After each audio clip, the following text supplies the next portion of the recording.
Hey, I'm Definitiv, also known as Cyclone, and this is the Mind Over Meta podcast, where I talk with fellow content creators about the meta, league start, a little bit about currency generation, and a little bit about mindset. Today with me, I got the connoisseur of league start farming strategies, of farming strategies in general, and also of builds, Snube. Thank you for joining in with me today. Would you like to quickly introduce yourself? Hey. Yeah, thank you. First time on this podcast. It's good to be here. You hit the nail on the head, basically. I started making content around build strategies, or no, actually currency strategies, at a time when the meta around such farming videos, it was in a really bad state. There was like no trust in the community at all. So I wanted to make some trustworthy full VOD lengths and like, you know, talking about all that and showing it and cutting it, but then providing full VODs and doing a real deep dive, high sample size, 50 to 100 maps, that sort of thing on whatever strat I was doing. And then that's why I got known for. But along the way, I started getting decent at making builds because, after playing this game for like 10 to 20 seasons, you start to you start to figure out the game on the build side, which is way more complicated than currency earning strategies, I must say, as far as PoE1 is concerned. But yeah, and then we got PoE2, of course, which came into the mix, and that was exciting as well.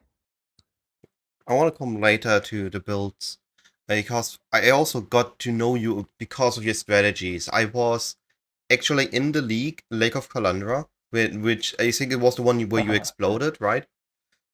I Yes, I yeah. was trying to do 6-man group gameplay that league, and the group got quickly doomed, similar how not yours, how Snap's group doomed. No currency left, the old strategies all gone, nerfed to the ground, and the group actually split up, and I had to kind of try to get back from nothing.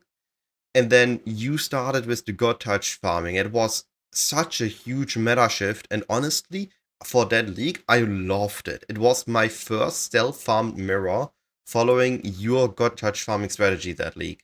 Uh, Tried a little bit yeah, of the speed adjustments, but farming in the beginning, trying to make it easy while wearing mm, magicifying gear, getting shrines to borrow power to help handle those crazy monsters. Yeah, I'll never forget that. I think one of the most pivotal moments in my content creation career was an actually failure moment when everybody was dooming on the league, and it was early on when my build was still kind of scuffed. I was on a Mesa map, and I hit like a twinned essence god touched crazy cracked out monster, and I fought it on Mesa map layout. I fought it kiting it around for like mm, 3 minutes straight or something, knowing that it was going to drop some crazy stuff. It was Solaris Touch, so that was guaranteed, like big currency drops, almost guaranteed. And I got both of them. I couldn't separate them, and I got both of them down to like five. Or no, I think I had Culling Strike. I got them like 15% life, mm-hmm.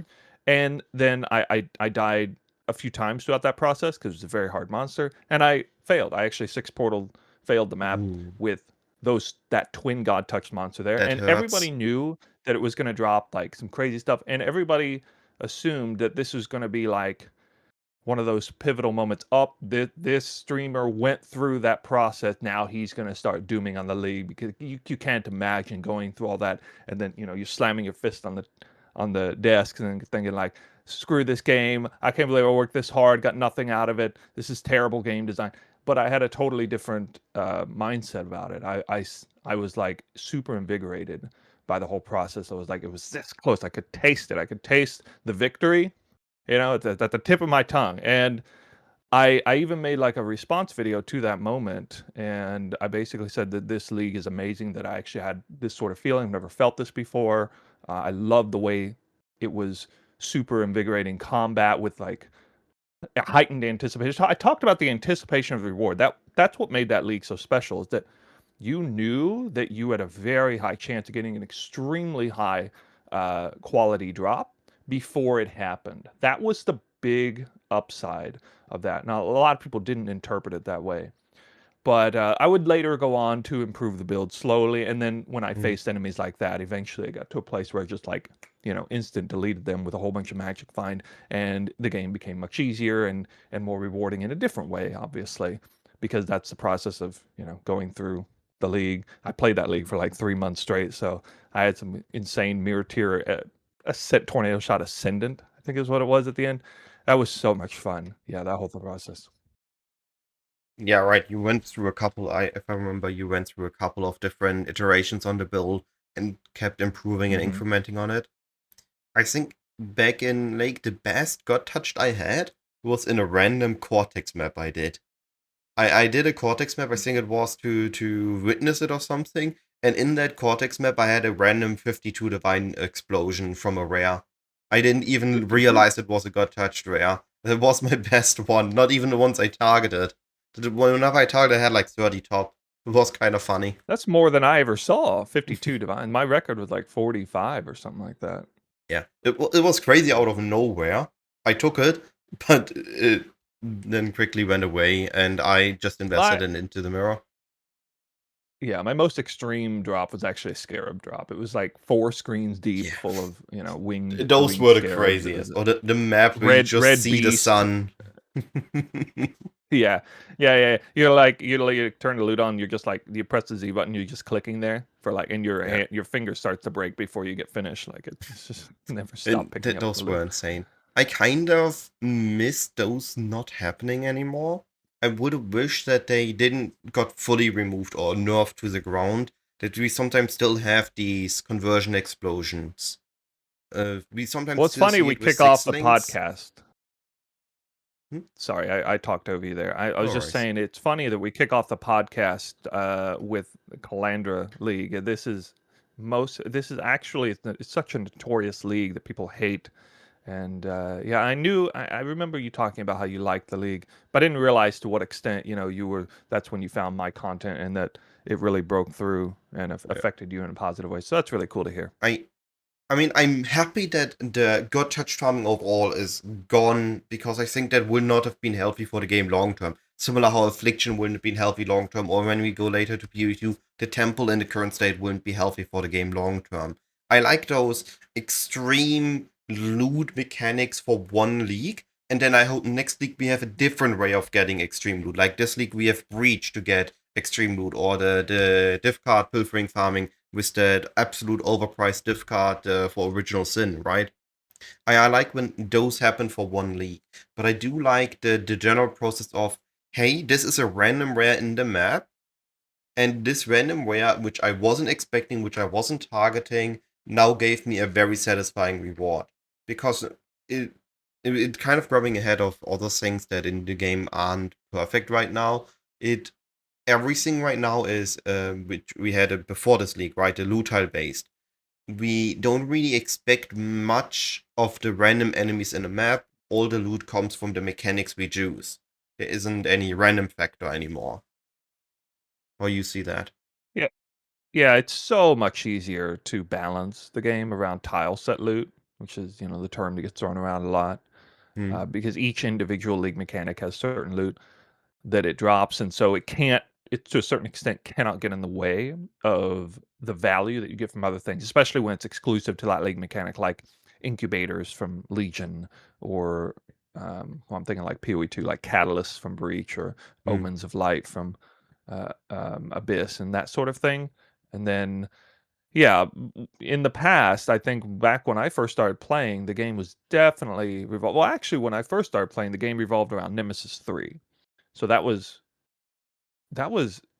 I don't know, that's not raw drops, actually. That's more of a tile set thing, because of that it commanded the enemy to drop certain loot out of there. We had a wide variety of different currencies it could drop, but it was a tile set currency loot mechanic, more or less. And then after that, that disappeared and it shifted into raw loot. And we did have this sort of like this season, a few seasons there, where it was just crazy with the raw loot. And then the Arch Nemesis League came in, and the expansion for Eater and Exarch. And then we had Sentinel, which was again kind of tile set focused, and then we had Sentinel was awesome, the God Touch stuff. But then we along the back end we had apothecary farming in Crimson Temple, which lasted for like 10 leagues straight. And I, that was raw loot through the Enraged Strongbox mechanic, which was dramatically improving the quantity of drops from there. But as they I kept nerfing raw loot, that specific mechanic stayed for such a long time until they finally deleted it. Yeah. I actually had in Sentinel League a very cool farm in Crimson Temple for apothecary farms that resulted in one apothecary every 8 maps. And by produced a lot of corrupted sixlings for divines back when the divine exalt swap didn't happen yet. So it was a really cool farm for both stable and high profit loot. So looking back, I might have been able to optimize it further for just apothecaries. But basically, what it did was just abusing beyond like crazy and just generating a ton of uniques and a ton of enemies. Didn't even use boxes, if I remember correctly. Just sentinels Were and you beyond enemies. But it got were you in a quickly shut group? down right the next. It was a duo then. It was back when I was mainly playing Aura bots, and it was just a buddy that I used to play with before, and he played a carry. I played the Aura bot, and we got crazy loot. Yeah. But yeah, let's take a look further. We took a little look in the past, and I really liked a lot of these leagues for what they were. I would also like to talk about the current league, about Mirage. We are Yeah. now a little bit over a month in. What is your verdict so far on the Mirage as a league mechanic? Okay. So I think best thing about Mirage is the Atlas change for Atlas progression purposes. Probably the single best change was maps no longer drop as their individual map, but drop as a sort of global map tier, like a Waystone, I guess you could call it. Mm. And then you can select the map you want to do. So when you're progressing your Atlas, it's streamlined, and that's really helpful for. I mean, obviously, it's helpful for newer players who are gonna like struggle to understand how Atlas progresses, but also veterans. You know, we get a little tired of dealing with the RNG of the Atlas progression.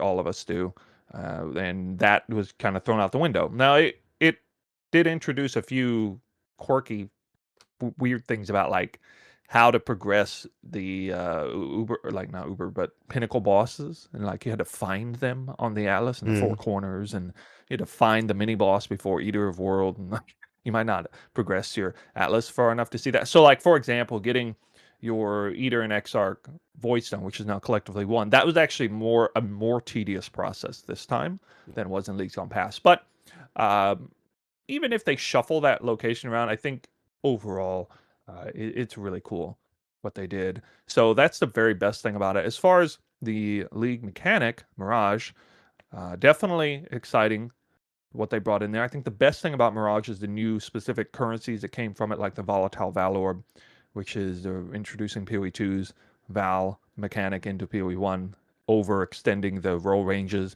of things. I'm using a Heat Shiver with 36% gain cold as extra fire, which That it sounds normally juicy. can cap out at 30, which wouldn't make a huge difference. It'd be a nice, decent amount of extra damage. But for me, it makes all the difference in the world because it's the difference between like having a somewhat working Trinity to having a highly reliable Trinity. Just that extra 6% of low end or high end fire damage is just huge for the build. So I happen to benefit massively from the Volatile Bile Orb just on a helmet slot. It seems like this small thing, but there are so many other niche things that I think have elevated a lot of builds for a lot of different items on there. Are you using any items like that where you're getting like Um, huge benefit from it? I made a Spark Warden that used both a Widow Hail that was volatile corrupted and a Gull that was volatile corrupted. I used the Widow Hail to get a massive amount of block and spell suppression of a rearguard corrupted quiver, and the Gull for the acceleration shrine build, which was the most mandatory thing I wanted to use this league in my second build. I just wanted to make something that I used the shrine build, and the acceleration looked really funny. And then I made a Spark Warden, which was a very unique way of making a Spark build, and it turned out to be a really cool build. The only issue was it wasn't quite as tanky as I hoped it to be, and that's why I didn't play as much on it as I was expecting. That's interesting. You said Widow Hail. That must be one of the absolute best examples or best case uses for Likely. I'm just checking to see the max 304% increased I bonuses only have a gained from 274 one. I tried volatile orbing week 1, day 4. I bought 8 Widow Hails and they all poofed or went down. And then on my 9th one hit 274 and I just stayed on it. I didn't try to risk it any further. Because I'm overall a fairly unlucky person, or my averages keep being lower than the expected ones.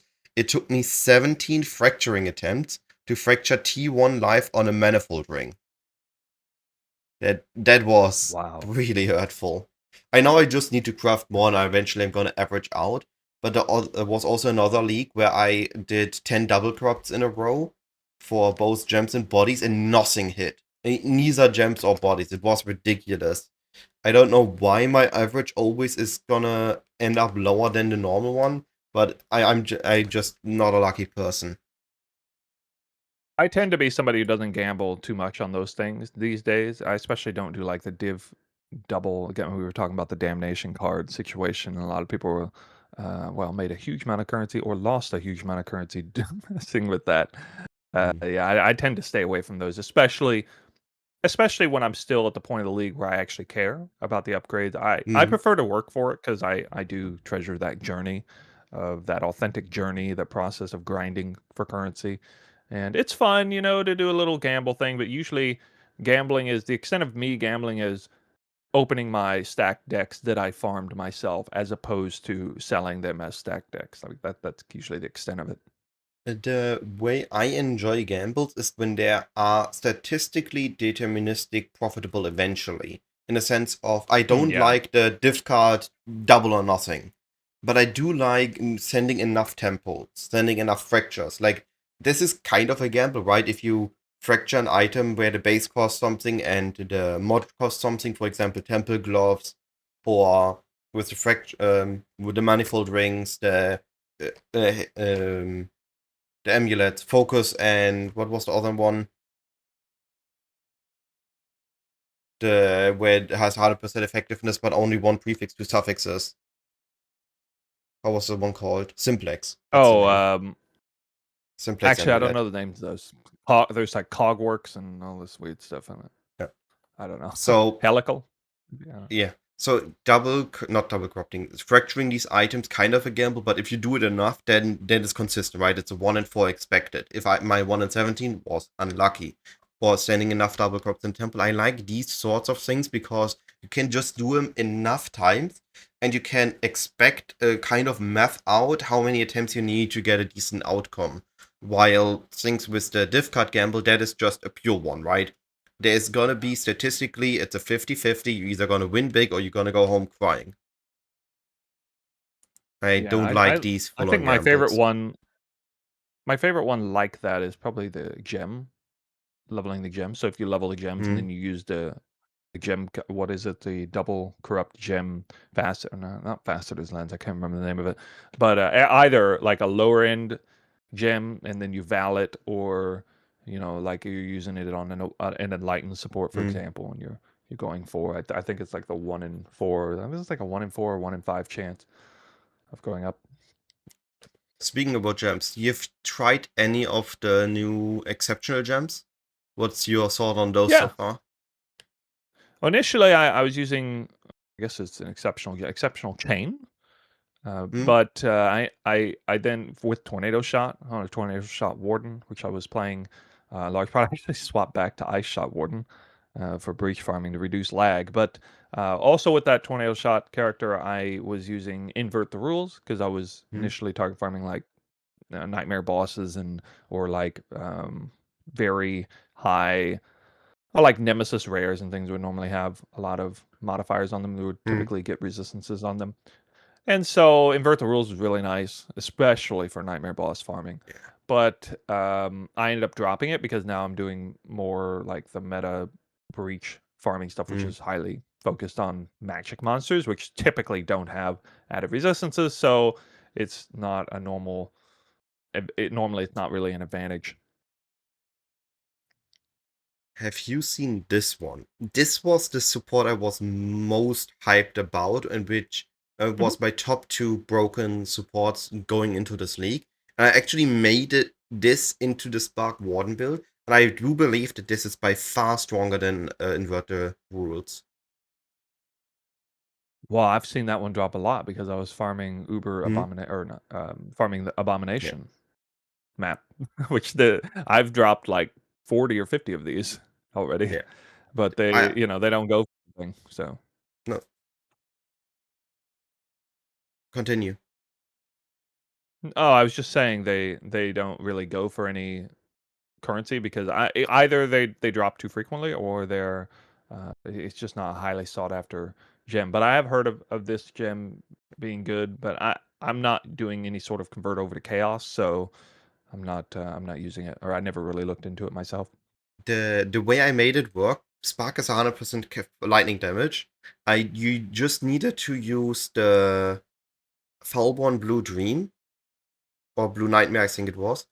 And I tattooed over 3 int nodes to make them lightning damage, lightning resistance. And then with this, it made enough conversion, like 30 or 40%, converted to chaos. And it was enough to make Unholy Trinity work and just completely ignore enemies' resistances. I mean, for Ice Shot, it wouldn't be as good because it doesn't work when cold.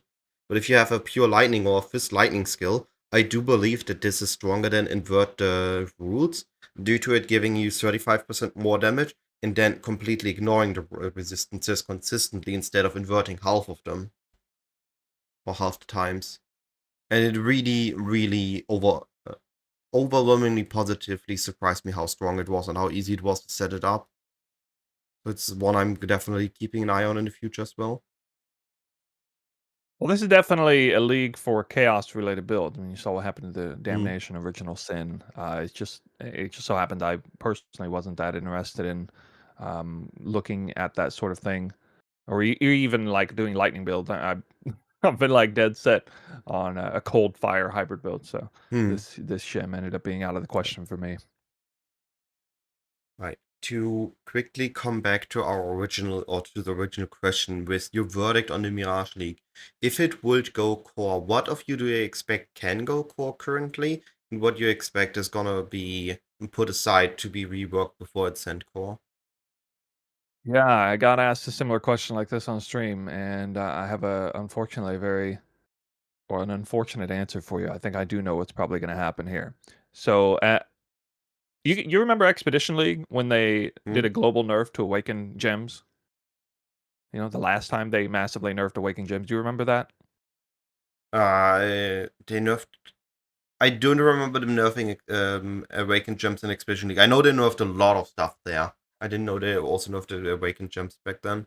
I don't remember that Yeah, part. well, that was like a cataclysmic moment in the community, and that was actually the turning point where like Chris Wilson, for example, went from eagerly talking to the community about anything and everything to like kind of like he did all these podcasts and stuff to try to do damage control over Hmm. massive nerfs to Awakening Gems. The funny thing is, this league it was a little bit less impactful, but it was also a massive nerf to the gem links that we have, Awakening Gems Hmm. especially. But they reinserted borrowed power in the form of a 7 link through the Mirage mechanic and the coins, as you know. So to me, this was their lesson learned moment where, okay, we want to scale back player power. We want to do a massive scaling back player power. We want to do it in a way that's not going to massively upset the community. Why don't we choose for our borrowed power this league, not be mercenaries or anything like that? We'll make it gem related so that when we remove the gem power core at the core game, we're giving that power straight back to them, and they're going to be like, oh well, it's just like an evening out of things, so to speak. So I think what they're going to do is next league they're going to remove the coin mechanic. They're going to remove the 7 link, the borrow power like they would normally, and they're going to keep the Hmm. core nerfs to Awakening Gems, thus reducing core player power, and hope it kind of memory holes people into forgetting that this massive nerf took place. I think they're going to keep all of the interesting currencies like volatile vows and refracting fogs for the cluster jewels, but I think they're going to remove the really broken stuff, which is the 7 links. And Yeah. I think they'll keep Mirage mechanic. Maybe as something you can force with a Scarab, maybe not, or maybe on the Atlas. I don't know. I I do agree with the coins. I definitely think those are gonna be going away. It's an interesting take as to why they timed them with the Awakened to exceptional changes. It kind of reminded me similar to what they did with Mercenary League. They changed the group bonuses, but they added them as part of the mercenaries. They still retain the value, so with mercenaries you would still have the full bonus, and then they the mercenaries went away, but the group changes stayed. Kind of the similar concept then. Changing something, giving it temporary back, but then taking the temporary power away as well. But I It's a do very expect, intelligent way of yeah, handling things. definitely. I'm kind of curious with how the Mirage itself is gonna stay. I do believe that things like the volatiles, the reflecting mist, those are too neat and too wide, too many things to just take them all away. But I do believe that the Mirage as a league mechanic also kind of can stay. It feels also more like a borrowed power, like the Imbue gems, more than a neat mechanic that should stay in the game. Like it just doubles your map, right? If it's a full Mirage map, or it doubles if Yeah. you play the right map with the right mechanic. It just acts as this a double to your map. You use your scarab once, you get the value out of them twice. Well, they probably remove the full Mirage map mechanic, Mhm. and it'll just be partial Mirages every time, and so it won't be as broken. But I'm sure there will be a pretty big opportunity cost for whatever would go forward. I can't imagine the Mirage mechanic itself not going core because it's the kind of thing that it's too much of a crowd favorite, and Hmm. whatever they had to do to integrate it in was probably a lot of work on their end, actually. So I know that Octavian was the big brains behind this, and it's his pet project. I imagine he'd like to see it stay, and I think it deserves to stay for what it is, a terrific in-map mechanic with interesting integrations into some of the other mechanics that exist. That's a fair argument. Yeah, I guess then it might do stay. I was just thinking that it's just too much power per map if it stays, but yeah, they might be able to adjust it. Maybe make it similar to Sentinels. It's not being able to force. Sometimes you just get it. If you run enough maps, you're gonna find it often enough. Otherwise, you're not gonna find it at all. We will have to see then. One Moving thing I don't on. like about the Mirage is the fact that the Wildwood can't spawn in it. That might be a bug or something, but normally whatever mechanic you get in the regular map also spawns in the Wildwood, or in the Mirage. But actually, I'm not sure if Sentinels can spawn in the Mirage or not. No, nobody really cares about them. But the I Wildwood doesn't work there. This actually brings me to a topic that I just remembered.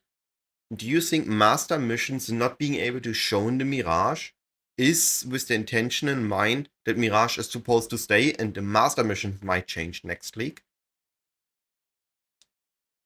You blindsided me with that question. I didn't even realize that master missions don't appear in the Mirage. Yeah. So I guess that's news to me. I didn't realize Oh. that. I'm not focused at all on master missions, like 0%. But yeah, I did both Aina and Alva farming and they don't work, and John also doesn't work. Also, Nico Sulfite. Nico mm, Sulfite nodes, which would be very easy to implement in the Mirage, right?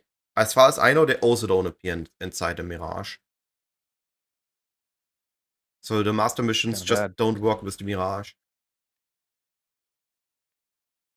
Then Yeah, I don't know how negatively that affects players in general, that specific mechanic. But like, do players take the master mission super seriously these days? I mean, maybe I'm I talking out mean, of my I'm a wits, but very big fan of uh, beast farming. It's one of my okay. go-to strategies for late league farming. When I need currency, I just prepare 100 maps, run them wide on strand, beast farming, make between 40 to 60 different hour depending on how fast I run them, and then I have the currency to do whatever I need with my next build. Yeah, see, But I personally never messed with beast farm. I've to this day I've still never done beast farming. I've never actually done like a June like Katarina focus farm. I know that's changed a lot over the. I've still to this day never really delved. So for whatever reason, like I've never do mechanics that are focused on master mission. that's fair enough. They are very niche and specific in the way you want to run them compared to other Yeah. things. Like beast farming, you just want to run them fast, and they're actually most efficient if you ignore about 90% of the beasts in your map and you only kill the very specific targeted beasts that are worth something, and you kill the rare beasts and you sell those in bulk, this is really the only way beast farming is profitable. So it's a fairly optimized strategy that is already fairly defined in how it works. And it really just comes down to what build are you using, how much overkill are you doing. Or alpha farming, which is, I mean, alpha farming might be the most normal farms out of the Right, master but missions, still, yeah. because you go into temple, you kill enemies in the temple, and then you run the big temple or you sell the big temple. But Jan is very different from other mechanics, and delving is of course also different because in the map you only care about the sulfite nodes and then you go into the depths, while other farms are more in-map mechanics, right? Actually, it does remind me. In the beginning of the league, I do like using Nico's Pact with Energy for like a borrow power, just make it easier. And yeah, I'm surprised I didn't catch it there because I was force spawning Nico on every map in Maybe the Nico is beginning. the one But that works, and I just misremember that because I only know the other three don't work for certain. I don't know if Nico works or doesn't work for certain. I was using it for boss rushing, so it wouldn't have really played a factor there anyway because, the boss maybe is in the Mirage, maybe not, and only a tiny section of the Hmm. Mirage was eligible there, so wouldn't have really thought about it actually. Now, moving on to the next topic with this. Your current thoughts about the endgame meta. I feel kind of split about the current endgame meta. What are your thoughts about it? Are we talking about builds, or are we Builds. talking I would about like to talk about builds first. We can talk about strats in a bit, but I would like to talk about builds first. yeah. Well, I definitely think this league is a lot better than last league because last league, it all the build meta is usually shaped around whatever is the most meta farming strategy. That's why I kind of asked you, we're talking farming strategy. So one Mm, informs the other. Whatever the premier farming strat is what builds are going to be revolved around. So you might remember like 2 leagues ago, it was Alva farming. And so mm, any builds that favored off of like Headhunter, especially reducing lag, were really big. In the end, the meta ended up being some quirky like lightning arrow build because it was extremely high instant damage, AoE, clear, explode, that sort of thing. And that ended up being the meta in the end. Last league was really unfortunate because we had a major nerf to a lot of great strats, but also the mechanic that came out on top was Blight.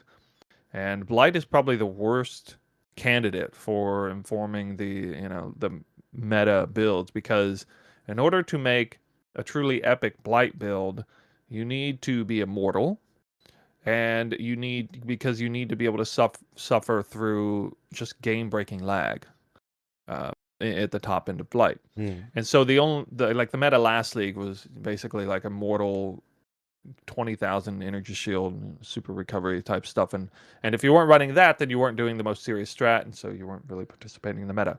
This league, it is magic farming breaches. That's what the meta is mostly around. So it's not headhunter based. A lot of people are excited about the new belt, which is really good opportunity for the belt to be in play, especially for this kind of farming. But it needs to be a build that has explode. It needs to be a build that can reduce lag in that way, and it needs to like not rely on Headhunter, for example. And it just needs to do a ton of damage. It needs to be. It doesn't have to be tanky really for this, but it needs to be relatively decent survivability to be able to handle originator mods. And so, I'm noticing that the meta is shifting over towards like very fast, very tanky, high explode AoE builds that don't necessarily have good single target, which mm. I'm typically on board with. Like I like that kind of meta. I like those type of builds generally. So the builds that I'm running this league work out pretty well. In my case, I'm running Tornado Shot, or I was, and it created some problems specifically with like super high pack size magic monster farming. Because it put too many inputs into the server before enemies would be cleared. So I actually swapped back to Ice Shot and had much higher performance with that, especially on the lag side. So the build that I decided to run at the beginning of the league, which was a versatile build that could do boss rushing or clear or anything like that, worked out pretty well. And I'm not actually that familiar with the overall state of the meta, like if it's Mm. super skewed or imbalanced, but I know that Warden is like 1% picked, and I'm enjoying that one, so I feel okay. I mean, I'm also biased because I also made a Spark one, which was amazing, right? I didn't use the tincture part.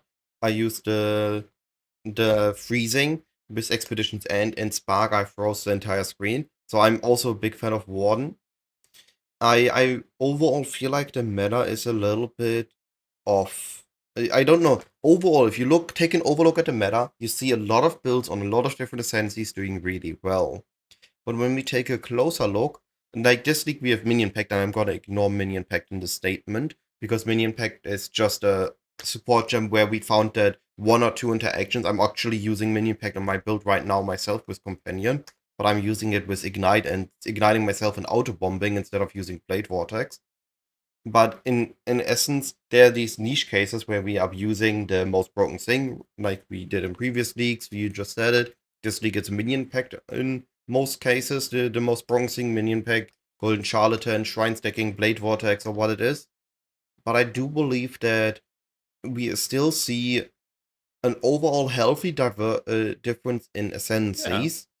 But when we look at skills, it's often that we use a couple of skills a lot and over different ascendancies, and then there are other skills that are just not seeing enough play. Now, I know that balancing in an ARPG is really hard, and sometimes the argument isn't just balance. It's okay for stuff to be broken, it's okay for stuff to be more broken than other stuff, but I would like to see the base floor of skills to be raised a little bit further. And if we are also taking a grab ahead for PoE2, we see it there as well. In PoE is one of the ARPGs in both 1 and 2 where a lot of skills fall off very early.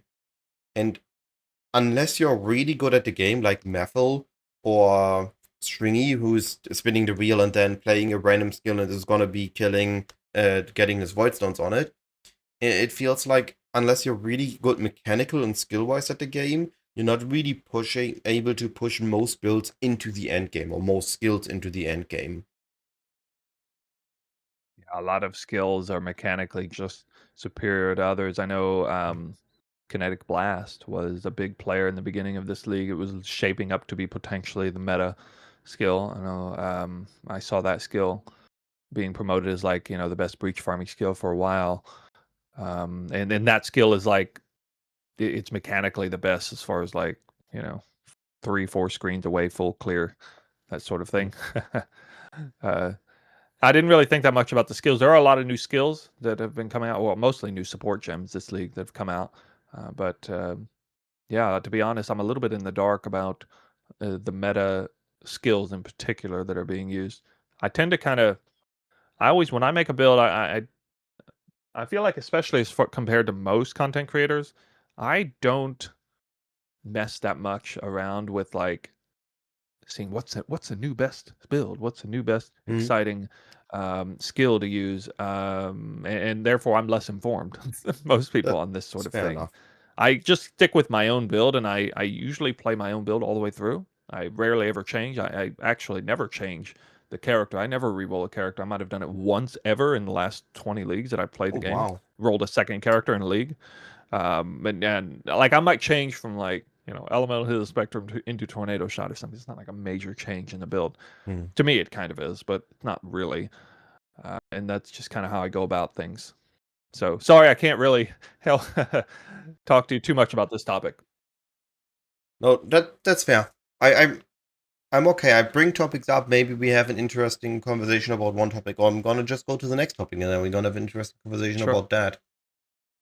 Because this next one, I think you're more gonna be knowledgeable about, which is you already brought it up, the Strat meta, and I do Yeah. think that this one again on a first look it looks fairly healthy. Breach isn't that much more broken than other top farming strats right now. We have boss rushing being fairly good. Bossing itself can be very good. We have breach. We have beast farming. We have harvest, we have the div card hunting. Legion is kind of okay, I would say. I mean, Legion is gonna fall off compared to Breach, but it's still with the Astrolabe and the new incubators, it looks decent. I actually still need to test Legion. But I do feel like that overall the top strategies this league are fairly balanced between themselves. And it's not that I do one too. is that insanely more broken than others. Right, boxes also made a big return this league, with the operative strong box being added in the Mirage part. So for me, this was an unfortunate case of a lot of in the past two leagues. A lot of my favorite mechanics, mapping mechanics, have been nerfed really hard. For Mm. example, Titanic Rogue Exiles, especially with Wisp stuff, 2 leagues ago. Alva Strat, one of my favorites in recent times, 2 leagues ago, nerfed to the ground. This league, Pilfering Divination Farms, massively nerfed because Mm. of the change to Discernment Scarab, and it was, I think, off the top of my head, I'm forgetting, but there was even one more. Oh yeah, duh. Eye level 84 cluster farming, Right. completely deleted. Uh, Yes. this is one of my favorite in the strat that I was doing the most of last league. So a lot of my personal favorite strats have been deleted out of the game the past 2 leagues. So it kind of sucks for me a little bit, but that's fine. I can explore new strats. I'm never a stranger to testing new Mm. strategies. Of course, I think the reason Breach gets a bit of a bad rap as far as Breach is the be all end all strategy. When it's, like you kind of mentioned, it's not really. It's the emphasis that people have, and I think this league we saw it especially. We saw like Snap made a video. There was just a huge emphasis on GGG. You need to fix your game. Where's the raw Mm. loot? Raw loot. It's all tile set focus. And I don't know. I kind of saw it as GGG has been slowly going in the direction of wanting to make PoE 1 into a more of a tile set farming game because it is much easier to balance. And obviously, there's some pushback from the community. But this time around, Breach stood out as pretty significantly so, the best raw loot farming mechanic in the game. I mean, it is. I think Mm. I've personally done a ton of testing on different things. Like I tried like meat sacks uh, with the All Flames. I tried Eternal Legions. I tried Rogue Exiles again, Titanic Exiles. I didn't actually try Blight or a few other notorious ones because I heard it got nerfed to the ground anyway. So I didn't try everything, but I certainly noticed that, yeah, Breach is pound for pound. Breach is producing more raw loot on the ground than any other mechanic, and so it gets a huge spotlight, right? And so Mm. everyone says, well, if you're not farming seriously, if you're not farming Breach. But I personally been doing for the most of the league, did boss rushing, made huge amounts of currency, and many times I think more than most people were making with other strats at certain intervals, like when Yoke of Suffering was still worth a lot, and then the reality fragment later on Abomination, and just Mm. like speed farming bosses. Um, Slippery Jim made a video talking about how he was making like 50 divines an hour or something when nobody was even promoting such a number earlier, and he's a pretty trustworthy source Yeah. talking about A-bomb boss rushing. So there's a lot of different ways to make currency, and you talked earlier about like beast farming and stuff that was being good. There's a lot of sneaky ways to make currency. They're just not necessarily the most popular. Yeah.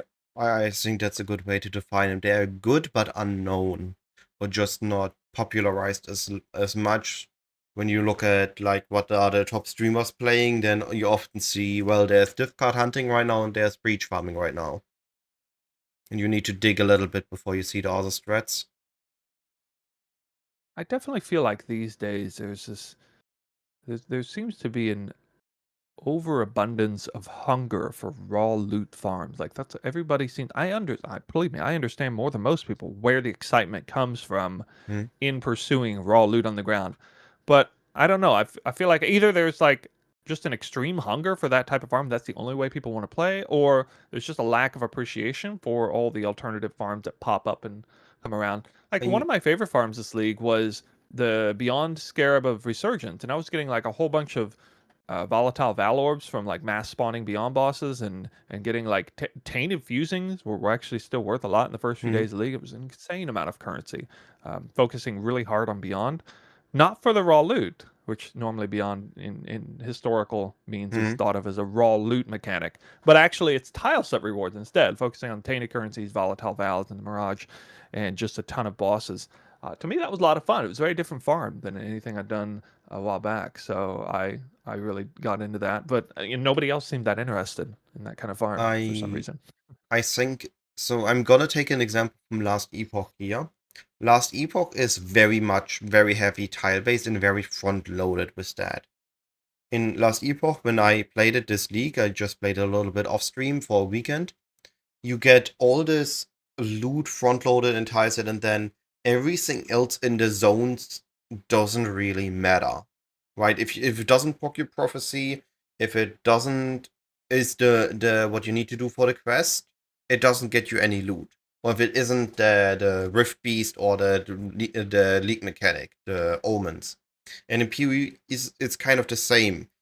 The hunger for ground loot is what I see is it's the only way to push a strategy later on. Everything that is tile loot based is going to be front loaded, and the way you do it on day 2 is the same way you're going to be doing it on day 6 or day 7, because there is a limit to what you can do with it. But with ground loot, there might be ways to push it further and further and further by just adding more juice to it.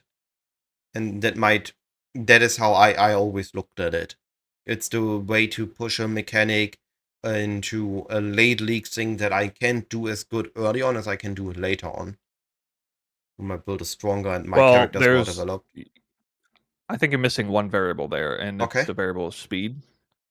Mm-hmm. So boss rushing is a great example of where it's extremely lucrative in the first few days of leagues, because you're going for the rewards off the boss, and there's not a huge supply, and there is a huge demand of those rewards. I didn't magically start making less currency per hour when I continued boss rushing from day 2, 3, 4, 5, all the way into like day 10, 11. I was still doing it. I actually started making more currency, and it wasn't because of inflation so much as because I just started doing maps in half the time, Mm-hmm. or or whatever to that extent. Or I might incorporate a few other things in there, like I added delirium, layers of delirium. In the case of like boss rushing, initially it was no delirium because it was hard on the build to just race to the boss on your scuffed league start build and kill a nightmare boss without too much trouble. It was hard enough. Then later on, you get gear upgrades and you add delirium layers, delirium scarabs, and suddenly you're doing a dual farm. So I like to incorporate, a secondary farm, adjacent farm that adds little to no extra time to the farm, but adds a whole Mm-hmm. bunch of currency to it. So that's like getting delirium layers rewards on there. Another interesting thing I did this league that I never really advertised. Actually, this is how I farmed up my mirror. A lot of this was off stream, but I was doing boss rushing on Abomination, and I added in Rogue Exiles. So every single Rogue Exile Interesting. scarab cost nothing. Basically, it was like Mm-hmm. 5 chaos for all the Rogue Exile scarabs. The reason I did that is because I was running Delirium, where I was forcing unique enemies to have a 1% chance to drop a Delirium orb, or a 2% chance to drop a Cluster Jewel, I think it was. And so that Wait. was technically the most viable way to farm eye level 84 Cluster Jewels this league, I think, was Oh, something like okay. boss That's rushing eye level 84 clusters and then just killing a ton of Rogue Exiles along the way, gigantic partnership stuff. And so I was getting an average of like 1 cluster jewel per map or something. So it wasn't that great, or whatever, but maybe 1 or 2.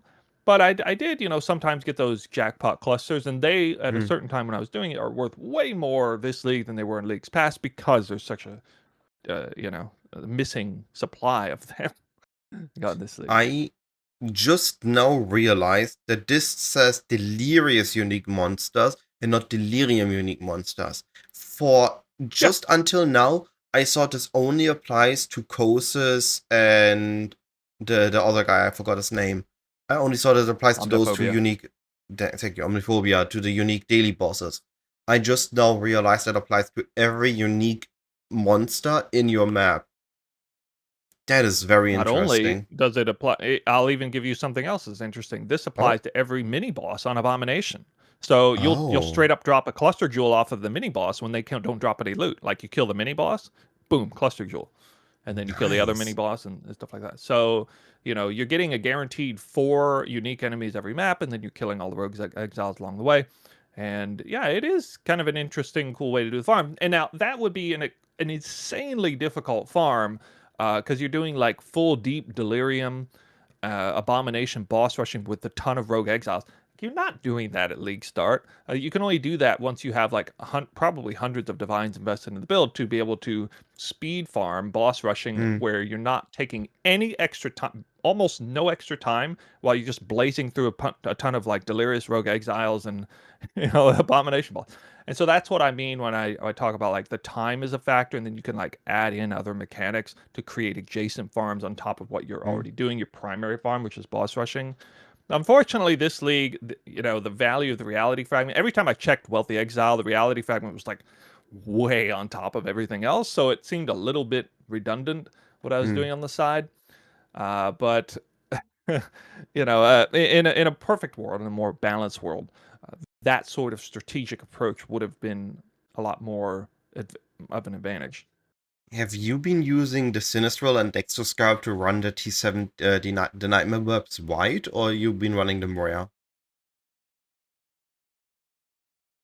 I didn't use them. That's an interesting idea. Well, I mean, you still have six modded nightmare maps every time, but you could hand select the modifiers you want to mess with. So I didn't do that though, but that would have been a decent idea with the cheap scarab. If you use both, they get white. They remove all mods if you use both of them at Okay, once. okay. So that's what I Wow, that's did weird. when I didn't actually know that. Yeah. When I wanted to do Nightmare Boss Rushing, but my build wasn't quite strong enough to do it fast consistently, and I really disliked the rolling of Nightmare maps, especially on mass.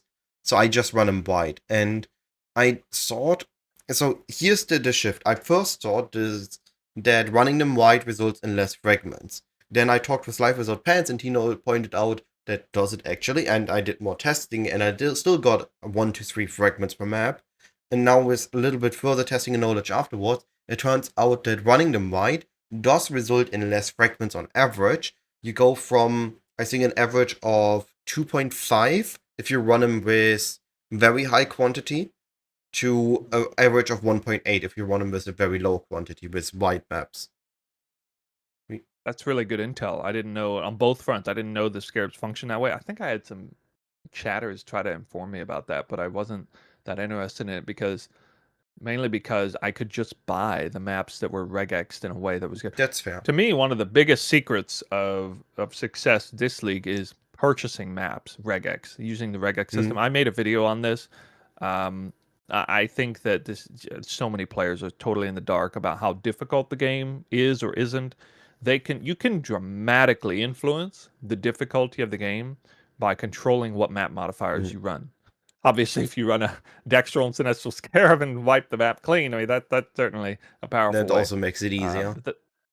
Yeah, but no, I just like I have the trade site set up, and I got like a line of text that's like 30 lines deep of modifiers I don't want to have, and it just seemingly doesn't matter how many modifiers I block.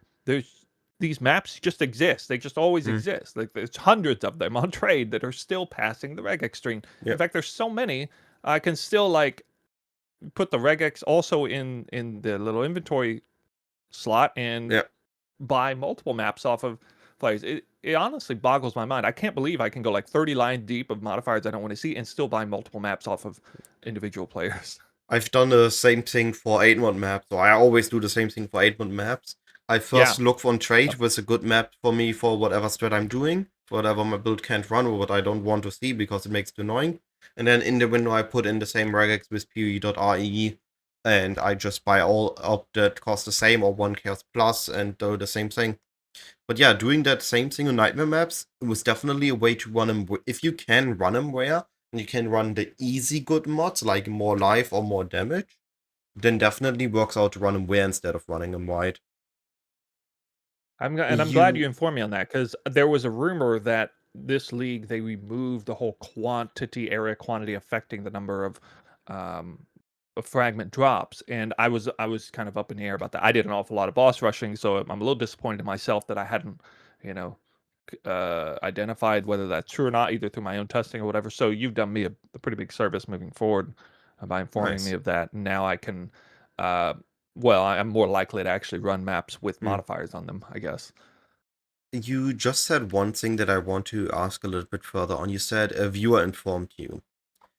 How often do you get how often do you just test something and then viewers pick it up, or how often do you get a good intel on a strat or on a build from a viewer and then adjust further on it? Wow, I can't believe you're asking me that question. This is something that has been in the back of my mind for a long time, especially when it comes to PoE2. So I've now that I've been able to play both games, I've Mm, seen the difference between being somebody who simply being a there are content creators who are essentially conduits of information where they're the city square where everybody goes and they inform each other about the strategies mm, and you can actually see it play out where like I mean, as a content creator, you can either be somebody who tests your own things and you can make your own strats, your own builds, or you can just basically take the best of all the information that's flowing through your community and maybe tweak it a little bit to make it maybe slightly better than the best of what you heard. And it's fine to do it either way. But it's just so interesting that you asked me that question. Because I've definitely been somebody who I obviously appreciate all that conduit of information from viewers, but I really do enjoy testing my own things. I always have. mm, And even when people kind of inform me of this thing or that, I will still go out and test it myself. I think this is in part why I personally get a little bit more satisfaction out of playing PoE2 because PoE2 is way more unknowns.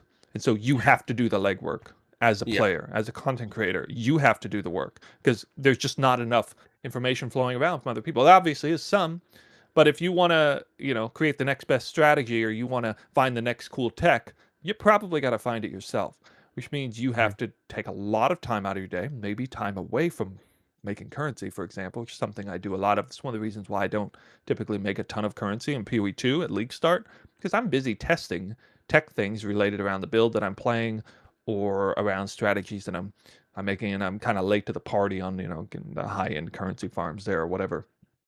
And I'm totally fine with that because I get an mm, enormous amount of satisfaction out of doing that work myself.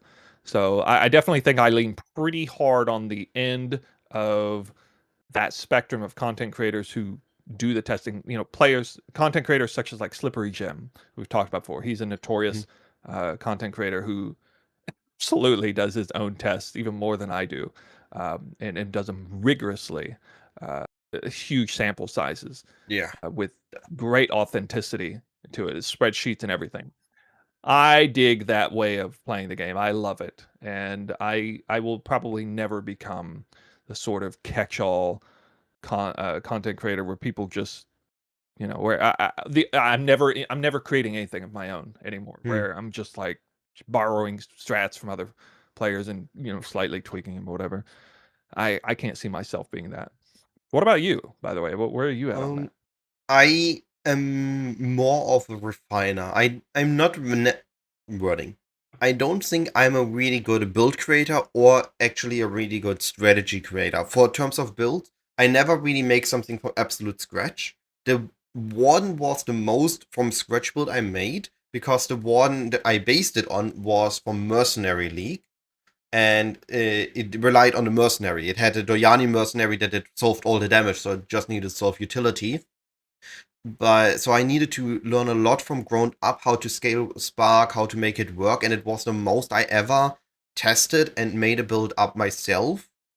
But often I take a concept that works, kinetic blast, a bow build, or the blade vortex caster, and I just add a new flavor based on the current leak on it and adjust it to my needs, refine it further, make a really good guide of it that's easily followable, and that's what I call my variation to the build or my variant.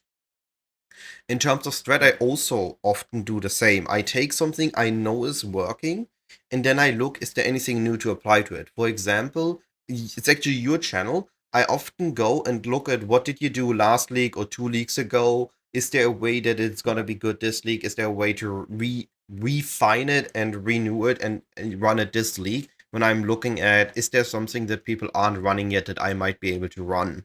For example, your native pack size farming, are you from 3 or 4 leagues ago? Or I mean, you often pick it up as well. I think I tried to make work early last league to moderate success.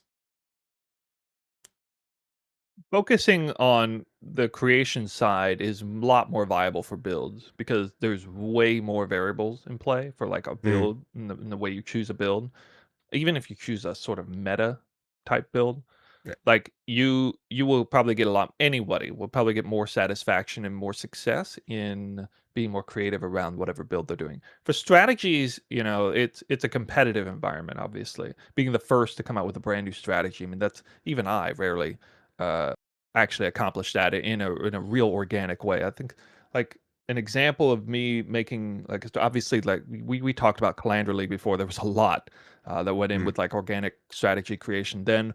But in somewhat more recent times, like Magic Influence packs, raw loot focus, Wisp focus stuff like on Sanctuary a few leagues back. I did 1,000 maps of that one, and I did see that gain a lot of traction in the community where it basically became a meta defining strategy at the end, and that was not something that was suggested by other creators, I mean, Mm. or other viewers. I don't think it even spawned in that way. It's like a slight idea. I believe it was truly organic at the time, where I already was a big fan of shrine juicing because I'd already explored that in a variety of different leagues gone past, and then kind of taking that idea at its core, and then how can we maximize the number of magic monsters and influence monsters. This is when the Bloodline Scarab was brand new and like nobody cared about it or was even using it at the time. I think actually when the strategy came about, it was literally the first time the Bloodline Scarab existed. It was with the Scarab rework, so it Mm. might have been Necropolis League or the league after. I can't remember, but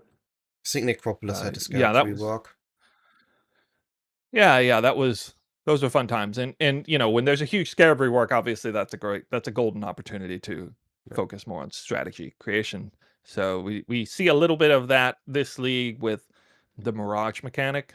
Mm. But I didn't come out with any brand new strats or anything this league. I think what I told you about the Rogue Exile sort of pseudo eye level Mm. 84 cluster farm while boss rushing, that's probably the most creative strat that I've done this league, all things considered. But I am working on a potentially super high end breach farm that Oh. is going to focus on those scarabs we talked about earlier, the Sinestral and Dextral, and tweaking that. Obviously, not an organic strat creation, but Mm. taking a strat that already exists and then tweaking it or refining it in a way that makes it Yeah. potentially superior to what the best that already exists out there.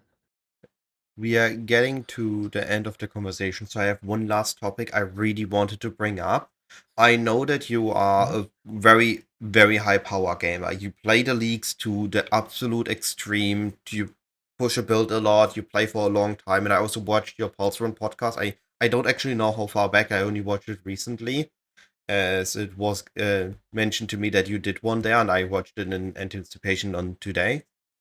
And Hmm. I know that you don't naturally burn out. Sometimes you do, but often you just keep playing because that's engaged. I'm more curious about the why. What keeps you exactly engaged with the game? What are you interested in that you keep pushing, that you keep playing?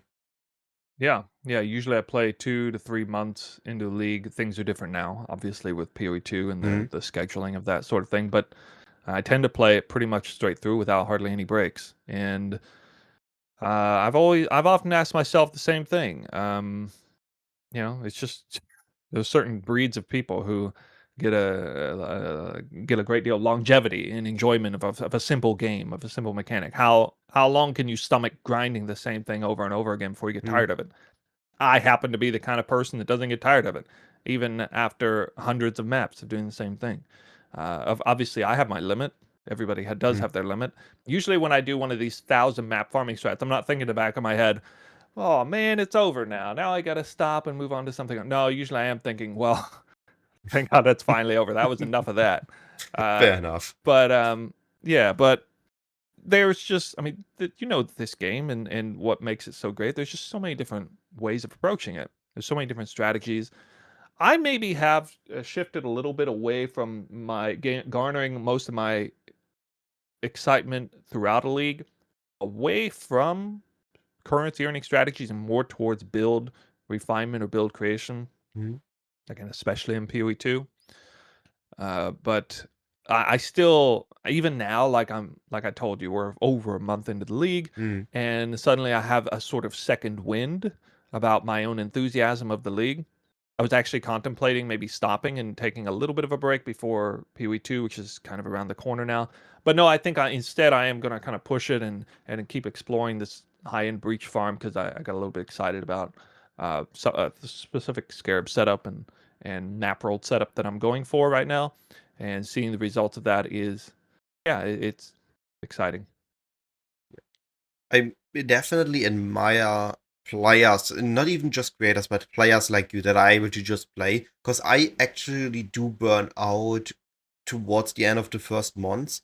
I usually don't have something like a second when I make like one or two builds. Second build I usually invest a lot in. And then depending if the current top farm that I enjoy is catching me and it makes me want to push my build further, I don't really can just play for the sake of just playing. At least in PoE1. I actually worked a little bit better in PoE2, where I had more fun of just playing the game. I played the second win private league. I played a private league with a couple of buddies for a week. And I didn't even stream or record any of that. I just played for the sake of playing it. I had a lot of fun.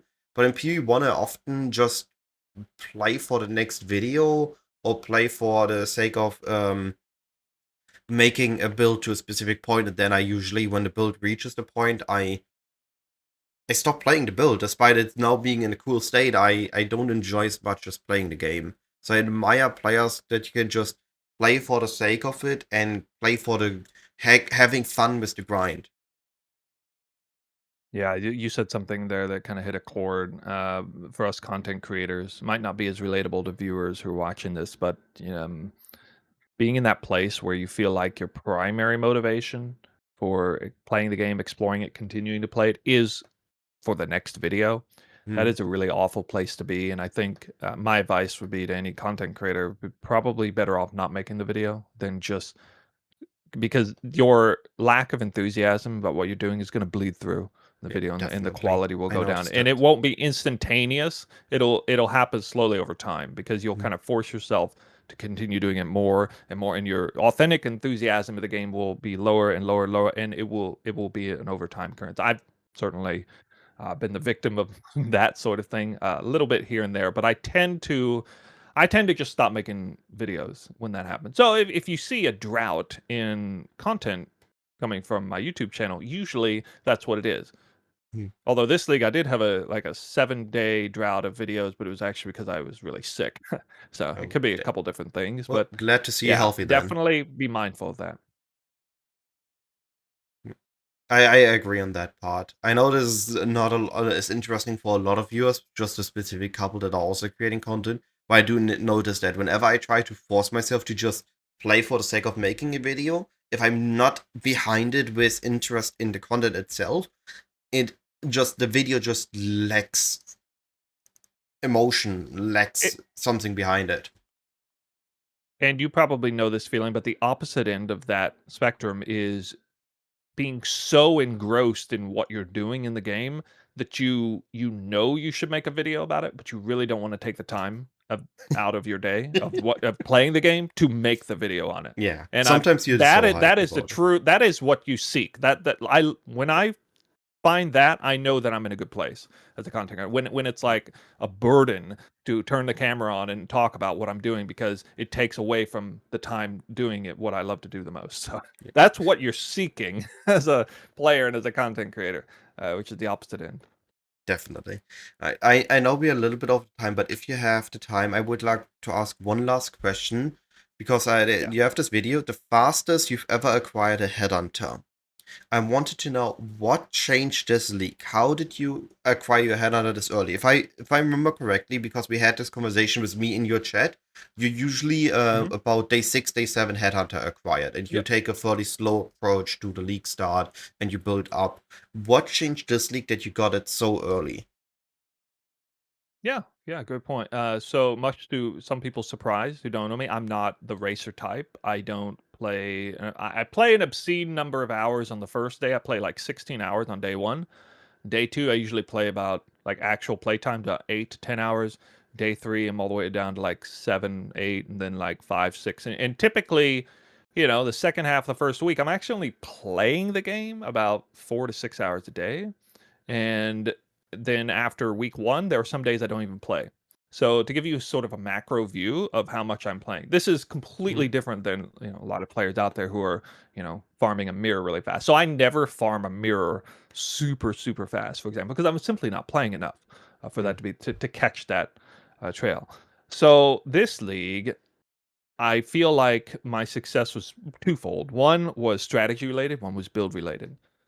On the build side, I came out with a league starter Eye Shot of Penetration Warden that was tailor made to be either, like a Legion Blaster or a Boss Rusher. Mm. It performed very highly on both ends. The drawback of the build that I was using was I was getting a whole bunch of power through tinctures and even using like life drain, weeping wounds versions of that. So it made the playability of it very precarious. Like you're having to rely on leech and dealing with life draining yourself, and you're very squishy on top of that, relying on freeze though. And so it's not like a catch-all perfect build, but it was taking huge advantage of the power that the build resulted in. And on a budget, it was doing like 20 million DPS. So that was like after you kick in, ailments and stuff, it was in total about a 10-second kill on a Nightmare boss, Fortress boss, for example, on a very low budget. So doing a ton of testing in advance, like I made the build before the league. And so I was testing it to make sure the ailments came out, maxed out, and that, the damage was there and that it was that easy. And I was doing it on an eye level 84 Nightmare boss. So, and it would be even easier because it would have less health moving into Nightmare. I did catch early on through the PoEDB files or whatever that Nightmare boss rushing would still feature the same bosses and the same maps, and that the loot was probably the same. For example, Yoke of Suffering farming was probably still going to exist. And everything did come through. So a little bit lucky that everything kind of stayed clean on that end. But I did that strat, and while everybody else was looking at Mirage-related things and new strats and things to look at there, I decided instead to, keep my head low and just focus on boss rushing for the fragments and the drops, the Yoke of Suffering and that. And I figured there was a decent chance that Nightmare boss rushing would go so under the radar that it might actually be the most lucrative farm of the league, in the first few days of the league. And it turns out I was right. It kind of was. And it was pretty well known to be, at least for a few days there, it was pretty widely considered the most lucrative farm of the game, especially if you had a really fast character. And mine was fast enough, so. I tried boss rushing early on as well, but I had not the right build for it. I had moderate success with it. I had a poison build, poison Soul Breast. So it was a minion build, it was poison. So it had a very delayed kill on the bosses, and my bossing just took too long. The best I was it was still about 15 diff an hour, which at league start isn't bad by any means, but it wasn't any crazy numbers. And I think I had, on day 3, I did got the shrine build though. The acceleration shrine build. I then farmed boxes afterwards, which turned out to be also be very crazy. But yeah, very interesting to see the different approach you took this league and to accelerate that much crazier than in previous leagues. Right. Yeah, I just didn't mess around with stuff. I plotted out the build and I made sure I stayed disciplined, and it wasn't like upgrading a bunch of random stuff for like 10 to 20 divines along the way. There were a few other things that definitely contributed. But like I said, I kept my head down. I was focused. I had an actual game plan. I had real goal in mind. And it wasn't like, oh, I'm going to get a Headhunter by day 3. It was more like, I'm going to do this strat. I made this build. I know it can do this strat, 100% certainty. And I see how much currency I'm making. If I just grind it through for X number of hours, I will have the currency needed. Like, that's the end of the story. Like, there's no variables here. This isn't a luck-oriented strat. You're getting a guaranteed amount of currency over time with this kind of strat. Yeah. So just do the damn thing, and you'll have it, And so that's what I did. Yeah. So I don't always have that approach. You had a build planned out. You knew what the build was capable of. You knew what upgrades you needed. And you only upgraded the most important aspects, the ones you knew you needed, and then you just kept grinding until you had the currency. Well, in this case, to buy your Headhunter, but could have also been to buy the Mage Blood or do whatever else you had in mind. Maybe a Shrine build at that point. Could have been anything that was working for you. That's got to be some valuable info for the viewers. That what you just concisely stated there really is a secret to success at having a great league start and kind of beating the economy to whatever it is you're trying to do. Right. I had more planned to talk today, but we had already a really great conversation, and we did run out of time. So I really appreciate you being here. I would love to have you on here again, because I had so much more I wanted to talk about with you, so I guess we need to do it another time if you're up for it. But again, thank you so much for being here today. If you haven't yet, to the viewers, really subscribe to Snoopy. I will link his video and his YouTube channel and his Twitch channel in the description, so you can check that out. Really great buddy. Had an amazing conversation. Yeah. Any last words from you? Just to say thanks. Thanks for having me. You and I have been talking privately for a while about build related stuff, strategy related stuff. Obviously, like I said in the beginning, we went all the way back to Kalandra League. Whenever you found out about me, I found out more about you through PoE2. I know you're making some pretty cool stuff, PoE2 related content. And so it's been great to link up and actually have a podcast. It's cool that you're doing that. Kind of seems like a lot of people are doing the podcast thing now. It's really a thing Yeah. here, but I always enjoy being on them. So, whatever you're doing it about, off meta stuff, it's great to talk to you. All right. Thank you. Then have a lovely day. And I'll All be right. seeing you in my next video or live stream. Goodbye.